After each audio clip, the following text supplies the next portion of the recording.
Vous êtes très nombreux à nous regarder sur Africable Télévision. Bienvenue dans Afrique Midi. Voici les titres de ce journal. 13e jour de l'opération Serval, les forces françaises et maliennes consolident leur position dans l'ouest du pays. La ville de Diabali, tenue depuis quelques jours par les terroristes islamistes, est aujourd'hui rendue à ses habitants. Malgré leur fuite, les djihadistes y ont laissé des traces. Du football avec la CAN 2013 pour la première journée dans le groupe D. Les éléphants de Côte d'Ivoire ont battu les éperviers du Togo sur le score de 2-1. Toujours dans le groupe D, la Tunisie s'est imposée sur le fil face à l'Algérie 1-0. Les détails dans ce journal. Mesdames et messieurs, bonjour et merci de nous accueillir chez vous. C'est sur le Mali que nous ouvrons cette édition. Dans l'ouest du pays, les forces françaises et maliennes consolident leur position. Diabali, ville détenue depuis quelques jours par les terroristes islamistes, est aujourd'hui rendue à ses habitants. Les djihadistes y ont laissé leurs traces. Ils se font nettement plus discrets. Mais les militaires du 21e régiment de marine de Fréjus peaufinent leur installation à Djabali. Secondés par l'armée malienne, ils cherchent une aire d'atterrissage pour hélicoptères. Car si les djihadistes survivants semblent s'être fondus dans la nature, il n'est pas question de lever la garde. Rassuré par la présence des Français, Barnabé est revenu ce matin chez lui. Et divine surprise, les cochons sont toujours vivants. Je ne pensais même pas retrouver mes cochons. On m'avait dit que les islamistes étaient en train de tuer tous les cochons. Ils n'ont pas tué les miens, Dieu merci. Devant la maison de Barnabé le chrétien, un pick-up calciné. Les djihadistes traqués par les aviateurs français n'ont visiblement pas eu le temps de s'en prendre aux cochons. Il y a 2 combattants qui ont été tués dans la cour, là, derrière moi. Leurs amis sont venus les chercher pour les enterrer. C'étaient des Arabes, ils avaient la peau claire. À 2 pas de chez Barnabé, le pasteur Daniel est lui aussi sorti de sa cachette. Plusieurs djihadistes ont campé chez lui. Les Bibles ont disparu, des inscriptions coraniques sont griffonnées sur les murs du temple. Regardez ce qu'ils ont écrit. Il n'y a pas d'autre Dieu que Allah, et Mohamed est son prophète. Moi, je ne savais même pas ce que cela voulait dire. Ce sont les voisins qui m'ont traduit. Ces pick-up calcinés au bord de la route, les témoins d'un univers qui a brutalement basculé dans la guerre, le djihad et l'imposition d'un islam pur et dur. Ces idées vont-elles finir par germer dans l'esprit de ces paisibles cultivateurs? La paix au Mali se construit aussi sur ce terrain-là. Nous restons toujours au Mali. La Chambre de commerce et d'industrie a réuni hier 3 de ses composantes, à savoir le Conseil malien des chargeurs, le Groupement malien des commerçants et la Chambre de commerce et d'industrie elle-même. Objectif, contribuer à l'effort de guerre pour soutenir l'armée malienne. Ensemble, ces opérateurs économiques ont pu mobiliser plus de 200 millions de francs CFA. Nous écoutons ici le président de la Chambre de commerce et d'industrie. Il est au micro de Mahmoud Kaba Diakité et de Daouda Doumbia. Pour une première tranche, oui, parce que nous avons collecté 280 millions de contributions concrètes, qui ne sont pas seulement des promesses, mais des chèques confirmés et barrés et de l'argent en espèces. C'est un effort de très longue haleine. Ça ne sera pas notre dernier appel. Il y aura d'autres appels, d'autres groupements, pour d'autres collectes de fonds encore, sachant qu'après la guerre proprement dite, il y a l'effort de reconstruction et de réinstallation des populations. C'est une série qui vient de débuter et qui prendra fin quand le pays même sera en pleine possession de ses moyens. Le reste de l'actualité nous conduit en Côte d'Ivoire. Charles Blé Goudé a été inculpé de crimes de guerre. L'ancien chef des jeunes pro-Gbagbo était en cavale depuis la fin de la crise post-électorale. Ce sont les premières images de Charles Blé Goudé depuis presque 2 ans. Extradé vendredi du Ghana où il s'était réfugié juste après la chute de Laurent Gbagbo, l'ex-leader du mouvement des jeunes patriotes est apparu menotté, le visage grave au tribunal d'Abidjan. Lors de cette première audition, Charles Blé Goudet a été informé des charges retenues contre lui, atteinte à la sûreté de l'État, crimes de guerre, viol, détournement de deniers publics, des accusations qu'il récuse en bloc. C'est donc la fin de 20 mois de cavale pour celui que l'on appelait général de la rue pour sa capacité de mobilisation. Il est considéré comme le fer de lance des manifestations anti-françaises de 2003 et 2004. Pour avoir multiplié les déclarations préconisant la violence contre les étrangers, Charles Blé Goudet sera condamné par l'ONU à une interdiction de voyager et à un gel de ses avoirs. Il s'engagera corps et âme pour son mentor Laurent Gbagbo, qui le nommera ministre de la Jeunesse. On lui reproche aujourd'hui son implication dans la crise post-électorale de décembre 2010 à avril 2011, qui s'est conclue par la chute de l'ex-président Laurent Gbagbo et la mort de près de 3000 personnes. Charles Blé Goudet est en prison à Abidjan. Il pourrait aussi comparaître devant la CPI, la Cour pénale internationale, mais aucun mandat n'a encore été émis à aujourd'hui. Cap sur l'Arabie Saoudite, où le développement économique des pays arabes était à l'ordre du jour, à l'occasion du 3e forum économique et social de Riyad.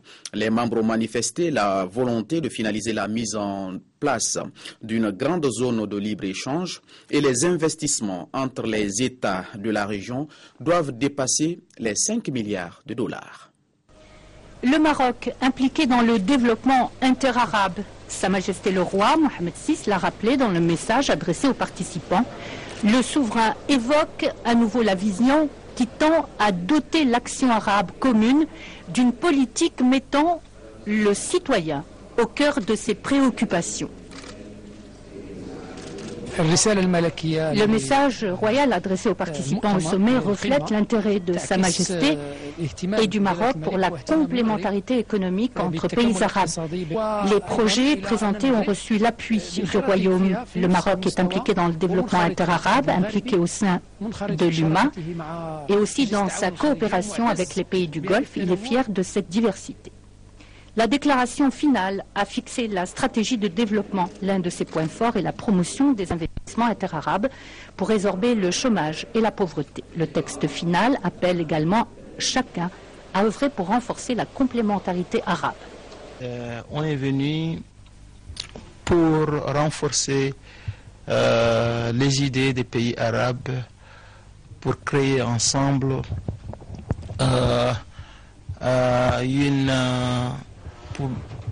pour créer ensemble une coopération économique, mais aussi voir comment aider les pays arabes moins forts économiquement.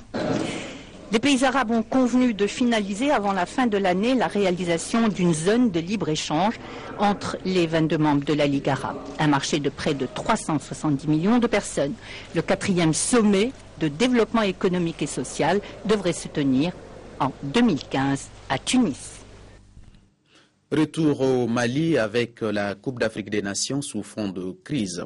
Aux premières heures de la crise malienne, toutes les composantes du sport ont été perturbées, voire même interdites au nord du pays par les djihadistes sous peine de sanctions. Premier impact de cette situation de guerre, aucune manifestation de joie dans les rues de Bamako dimanche passé après la victoire des Aigles du Mali 1-0 face au MENA du Niger. Pourquoi ce silence des supporters maliens? Une enquête signée Aminata Mariko et Daouda Doumbia. Cette crise sociopolitique qui s'est traduite par des morts d'hommes a presque atteint le moral des fans du sport.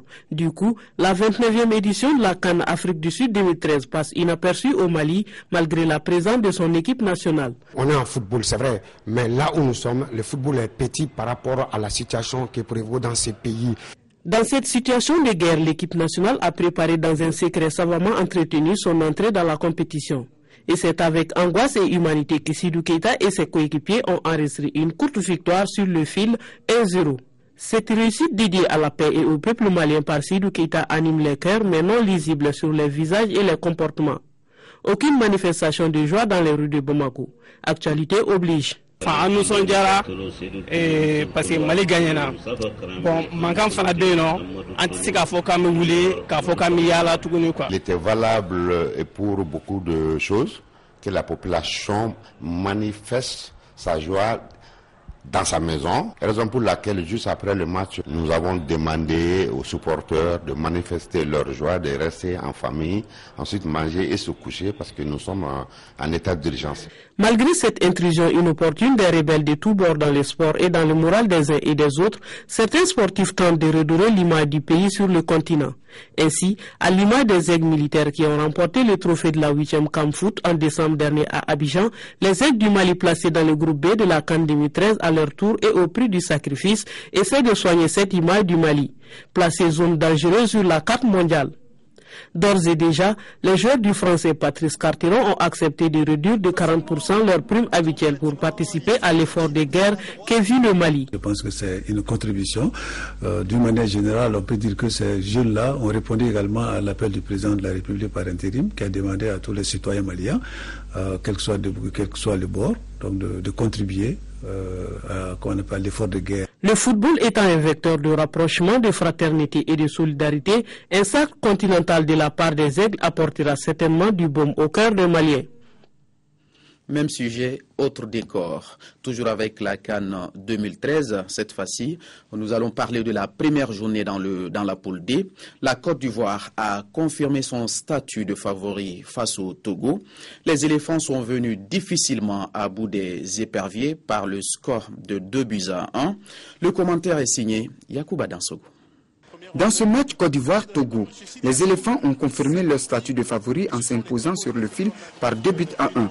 Tout est parti si vite dans cette rencontre. Ce sont les éperviers qui se sont illustrés en premier lieu. Dès la deuxième minute, Adebayor intercepte une balle entre Eboué et Kolo, mais le capitaine togolais ne parvient pas à scorer. 6 minutes plus tard, Gervinho, dans son exercice favori, met sur orbite Yaya Touré. Le milieu de Manchester City sans trembler bat Agassa Kossi. À 2 minutes de la pause, le même Yaya Touré passe juste à côté du deuxième but ivoirien. Sa balle est repoussée par la barre transversale. Dans le temps additionnel de la première période, Jonathan a été égaliste pour les éperviers du Togo. Mi-temps, 1-1. En seconde période, les deux équipes tentent de prendre les commandes du match. Gervinho sert Yaya Touré, l'ancien Barcelonais bute sur un excellent Agassa Kossi. Gervinho et la parade d'Agassa Kossi sur cette super... 10 minutes plus tard, réaction togolaise. Bossou passe à côté du deuxième but. À 3 minutes de la fin du match, Gervinho profite de la mauvaise sortie d'Agassa pour inscrire le deuxième but ivoirien. Dans le temps additionnel, le Togo passe juste à côté de l'égalisation. Sur ce chef-d'œuvre d'Adebayor, la balle de Floyd Haïté est stoppée in extremis par Kopa Barry. La Côte d'Ivoire s'impose dans la douleur par 2-1. Le Togo, de son côté, n'a plus droit à l'erreur s'il veut toutefois continuer l'aventure. Un commentaire signé Yacouba Dansogo, toujours dans la poule D. En seconde heure, les Aigles de Carthage de la Tunisie se sont imposés sur le fil face au Fennec d'Algérie, 1-0. Youssef Sakni a inscrit le but de la victoire dans les arrêts de jeu. Suivons ce commentaire signé Aminata Mariko. Première confrontation entre les deux voisins du Maghreb dans une phase finale de Coupe d'Afrique des Nations. Les Aigles du Qatar de la Tunisie en 53e place au classement FIFA ont tenté de découvrir les Fennecs d'Algérie habillés en vert qui occupent le 22e rang du classement de l'instance dirigeante du football mondial. Ces deux équipes ont déjà remporté chacune une Coupe d'Afrique des Nations. L'Algérie en 1990, la Tunisie en 2004 avec respectivement 15 et 16 participations. Mais les hommes de Vaïd de Khalid Hozik partent légèrement favoris avec les stars évoluant à Valence, Sofiane Fegouli, pour animer le jeu offensif des Fennecs. Le début de match est plutôt tactique et les deux équipes se neutralisent. Khalid Hozik des Fennecs évolue avec un milieu de terrain à 3 avec Mostefa en récupérateur devant la défense, l'ancienne Eguedjoura en relayeur. En face, les Tunisiens évoluent avec un triangle inverse avec Traoui et Chaman à la récupération et Amami en meneur de jeu. Préférant la prudence au jeu offensif, les Fennecs mettent le pied sur le ballon face à des Aigles de Carthage repliés dans leur moitié de terrain. 0-0 au tableau d'affichage de cette première partie. Du retour des vestiaires, les Aigles de Carthage décident de voler en contre mais manquent de justesse dans le dernier geste. L'entrée de Deragui à la 50e minute donne plus de vivacité aux Tunisiens et permet aux Aigles de sortir de leur coquille dans cette dernière partie. Après la longue attente, le but libérateur est venu dans les arrêts de jeu. L'attaquant tunisien s'est saisi du ballon et crochette Lemoucha pour se mettre en position de frappe. La balle de l'intérieur du pied droit file en plein dans la lucarne opposée pour une ouverture du score exceptionnel. Le buteur prendra un carton jaune après avoir retiré son maillot pour célébrer son but. Totale déception côté algérien sur le terrain comme dans les tribunes. Les Fennecs auront fait le jeu mais manqué cruellement de réalisme dans le dernier geste de leurs nombreuses actions de but. La Tunisie prend avec la Côte d'Ivoire la tête du groupe D. La prochaine journée verra les deux équipes victorieuses du jour s'affronter. Fin de ce journal. Merci de votre fidélité. Restez avec nous, les programmes continuent sur Africable Télévision.